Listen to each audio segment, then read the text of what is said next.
안녕하세요. 필사식생입니다. 오늘은 3-1상에서 발견한 프로토콜 설계의 문제점을 바탕으로 회사가 3-2상을 어떻게 준비하고 있는지에 대한 내용을 준비해봤습니다. 많이들 아시는 내용이긴 하지만요. 전체적으로 한 번쯤 복습해보는 차원에서 만들어봤습니다.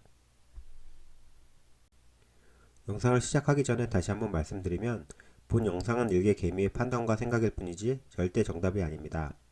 주식의 매수와 매도를 권하는 내용도 아니고요. 더더욱이 개미꼬시기 역시 아닙니다.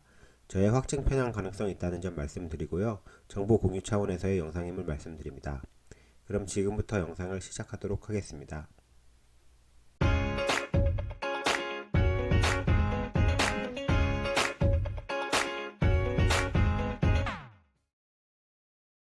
지난번 영상에서 3-1상에서 발견한 임상 운영상의 문제를 플라시보 컨트롤 차원과 규정 미준 숫자를 줄일 수 있는 방법을 통해 보완해 나간다고 말씀드렸었는데요. 이번 시간에서는 3-1에서 프로토콜 설계 차원에서 문제가 과연 무엇인지, 그리고 다음 임상에서는 어떻게 보완시켰는지에 대해서 말씀드리고자 합니다. 이번 내용도 길어질 것 같아서 부득이하게 두 번으로 나눠 준비해 보려고 하는데요. 일단 이번 시간에는 불균형 할당 비율에 대해서, 그리고 프라이머리 엔드포인트에 대해서 말씀드리는 시간을 가져려고 하고 있고, 다음 영상으로는 가바펜티노이드와 이 다이어리, 그리고 어댑티브 디자인에 대해서 말씀드리고, 다음 임상 성공률에 대해서 제 개인적으로 어떻게 생각하는지에 대해서 말씀드리는 시간을 가져보려고 하고 있습니다. 임상에 있어서 할당 비율이 임상에 어떠한 영향을 미치는지에 대해서 몇몇 논문들을 찾아봤는데요. 뉴럴러지 저널에 실린 이 논문도 파킨슨병이나 우울증 같은 신경계쪽 약물에 있어서 2대1 같은 불균등한 할당 비율은 대조군에서 위약 효과를 높여 임상 반응을 탐지하는 연구의 능력을 약화시킨다는 몇 가지 증거가 있다고 밝히고 있는데요. 회사들이 불균형 할당 비율로 임상 디자인을 짜는 이유는 헬릭스미스 같은 경우에는 약물군의 N파워를 위해서였지만, 보통의 회사들은 불균형 할당 비율을 할 시에 저는 이 이유가 사실 잘 공감이 되진 않지만, 이 논문에서는 좀 더 비용 절감이 되고 환자 모집 속도가 빠르다는 믿음이 있다고 합니다. 논문을 조금 더 자세히 보자면, 논문 서두에 언급이 나온 새로운 신경학 약물들 임상을 볼 때 불균형 할당을 사용한 임상 5개 중 1개만 성공했다고 합니다. 그만큼 성공 확률이 높지 않다는 얘기일 텐데요. 불균형 할당은 치료적 이점에 대해서 환자의 불합리한 기대를 가져올 수 있다고 나와 있습니다. 그리고 또한 불균형 할당이 빠른 환자 모집을 가져온다는 근거도 사실 없다고 하는데요. 오히려 할당 기준보다는 환자 모집 기준이 조금 더 등록 속도에 영향을 준다고 합니다. 당연한 얘기겠죠. 그런데 이제 비용 편익 분석에 따르면 불균형 할당으로 빠른 연구 완료가 되기 위해서는 환자 모집 속도가 균형 할당보다 50% 이상 더 빨라야 한다고 되어 있고요. 불균등 할당은 또한 통계적 힘에 영향을 또 미치는데, 예를 들어 2대1 할당 비율은 동등한 검정력으로 동일한 크기의 효과를 탐지하기 위해서는 1대1을 사용하는 시험보다 약 12%의 더 많은 환자가 필요로 한다고 하고요. 3대1 무작위 할당 같은 경우는 33%의 더 많은 환자가 필요하다고 합니다.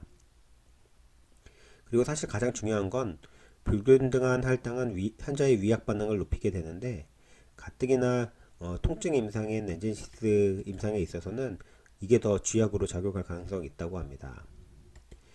다만 그래도 불균등한 임상에 갖는 장점이 있기는 있는데요. 그게 뭐냐면 약물군의 안정성 정보를 확보하기 위해서 액티브군에서 조금 더 큰 표본 크기는 특정 이상 반응을 모니터링하기 위한 그런 통계적 힘을 제공한다는 장점이 있다고 합니다. 3-1상에서 2대1로 진행하면서 유일하게 거친 것이 바로 이 엔젠시스 약물의 안정성인데요. 아무래도 표본 크기가 더 커진 만큼 조금 더 가치 있는 안정성 정보가 됐다는 그런 부분이 있습니다. 할당 비율과 관련된 다른 논문도 있는데요. 이 논문은 플라시보를 받을 수 있는 확률이 임상 결과에 어떠한 영향을 주는지에 대한 논문입니다. 여러 임상들을 메타 회귀 분석한 논문인데요. 여기서도 동일하게 플라시보를 받을 확률이 클수록 베이스라인 중증도가 높을수록 약물군과 위약의 효능 분리가 커진다는 내용입니다. 다시 말해 이제 플라시보가 받을 확률이 높은 건 당연히 2대1 비율보다 1대1 비율이 높죠. 또 다른 메타 분석 논문도 있는데요. 첫 줄부터 랜더마이즈 임상에서 플라시보를 받을 가능성이 높아질수록 임상의 성공 가능성이 높아진다고 나옵니다.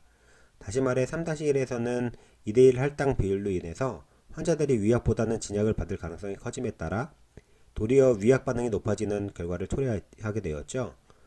3-이상부터는 1대1 비율로 진행을 하게 되면서 위약을 받는 가능성이 더 높아지게 되고, 그에 따라 위약과 효능이 분리될 가능성이 기존 임상보다 더 높아질 것으로 보여집니다. 이 얘기는 2대1보다는 1대1 비율에서 위약 반응이 더 컨트롤이 되면서 델타 값이 더 커지게 되고 성공 가능성이 좀 더 높아질 수 있다는 얘기로 볼 수가 있겠습니다. 프로토콜 설계에 있어서 가장 중요한 것 중 하나가 바로 주지표 설정인데요. 왜냐면 주지표를 달성하지 못하면 그 임상은 실패한 임상이기 때문에 매우 중요한 부분이라고 볼 수 있습니다. 위 그림에서 위에 부분이 3-1의 주지표고요. 밑에 것이 이제 이번에 새로 하는 3-2의 주지표인데요. 어떤 차이가 있는지 한번 보도록 하겠습니다. 우선 지난 3-1의 주지표는 두 개였습니다. 베이스라인 대비 3개월째 평균 통증의 변화, 그리고 베이스라인 대비 3개월째 통증의 50% 리덕션 비율인데요. 이 두 가지는 수차적인 중요성을 갖고 있었습니다. 3개월째에 있어서 평균 통증 변화가 가장 중요하다는 얘기고요. 이번에 3-2를 보면은 일단 50% 리덕션 비율은 주지표에서 사라졌고, 가장 큰 차이점은 바로 180일째, 즉 6개월째 통증을 보는 것으로 바뀌었습니다. 그렇다면 왜 6개월로 바뀌었느냐가 중요하겠는데요. 일단 보기 싫은 그래프이긴 하지만 3-1의 결과는 보시는 대로 3, 6, 9개월 모두 통계적인 유의미한 차이를 보이지 못했습니다. 이것만 보면 사실 3개월이나 6개월이나 별반 차이가 없게 느껴지긴 합니다. 이상에서는 3개월에 있어서 델타 값이 1.5가 나올 정도로 큰 차이로 드라마틱한 감소를 보였었기 때문에 3-1을 진행할 때 3개월을 주지표로 삼는 계기가 되었었는데요. 그러나 이상과 3-1의 가장 큰 차이점은 바로 반복 투여에 있었습니다. 3개월째 한 번 더 투약을 하게 되는데, 이것 때문에 환자들은 잦은 병원 방문 등으로 인해서 위약 반응이 올라가게 되는 결과를 가져온 것으로 보여집니다. 하지만 3-1B의 결과를 보면 3-1A와 얘기가 조금 달라집니다. 앞서 임상 운영상의 실패 원인 분석편에서도 말했지만 3-1B는 새로운 CRO에서 진행한 임상이고 12개월까지의 장기 안정성과 6, 9, 12개월의 효능을 본 임상입니다. 리릭화 뉴로텐 사용자가 포함된 임상임에도 불구하고 6개월째의 델타 값이 1.1이 나오고 P값 역시 0.01 이하로 매우 유의미한 데이터를 보였습니다. 위 그래프는 FDA에서 활용이 불가능한 조정하고 자른 데이터이긴 하지만요. 정말 엉망으로 임상한 환자들 61명을 제외한 439명의 환자를 봤을 때 역시 6개월에 있어서 통계적으로 유의미한 데이터를 보였고요. 새로 바뀐 프리미어 리서치에서만 진행했던 그런 142명 환자에 대한 데이터에서도 역시 6개월에 있어서 통계적으로 유의미한 데이터를 보였습니다. 3-1B의 이제 결과, 그리고 이렇게 조정 ITT군에 있어서의 그런 결과에서 모두 일관적으로 6개월째에 있어서 통계적으로 유의미한 데이터를 보였기 때문에 3-2와 3-3에서는 주지표 역시 6개월 시점으로 변경하게 되는 계기가 되었습니다. 마지막으로 요약해보자면 3-1의 실패 원인 중 프로토콜 설계에 미스가 있었습니다. 그 중에 첫 번째로 3-1은 약물군과 위약군을 2대1로 불균등한 비율로 설정을 했는데요. 여러 논문들을 통해 찾아본 결과 신경계 약물들에서 불균등한 할당 비율은 위약 반응을 높인다는 것이 공통적인 의견이었습니다. 그리고 작년 IR에서도 김 대표는 1대1 비율로 진행하는 것이 임상 성공률을 10%가량 높여주는 논문이 있다고 얘기한 바가 있는데요. 이런 것들을 고려해서 3-2에서는 최종 비율을 1대1로 결정을 하게 되었습니다. 그리고 불균등한 할당 비율 외에서도 주지표에 문제가 있었죠. 통증 임상이기 때문에 통증을 보는 것은 좀 당연한 얘기겠지만 3개월 시점으로 정했던 것이 결과론적으로 3-1상에 패착이 되었습니다. 이상에서 드라마틱한 성공으로 3개월로 정한 계기가 되었긴 했지만 반복 투여에 따른 위약 반응 상승은 전혀 고려하지 못했다는 부분이 있습니다. 3-1B와 프리미어 리서치에서 했던 임상 결과들을 종합해보면 모두 6개월에서 통계적으로 유의미한 데이터를 달성을 했는데요. 이것을 계기로 6개월 지표로 결정하게 되는 계기가 되었습니다. 오늘 준비한 내용은 여기까지입니다. 다음 시간에는 프로토콜 설계의 문제점 중 다른 부분에 대해서 말씀드리는 시간을 가져보려고 합니다. 전체적으로 지난 임상 결과들을 바탕으로 다음 임상 성공률을 높이고자 노력한 것으로 보여지는데요.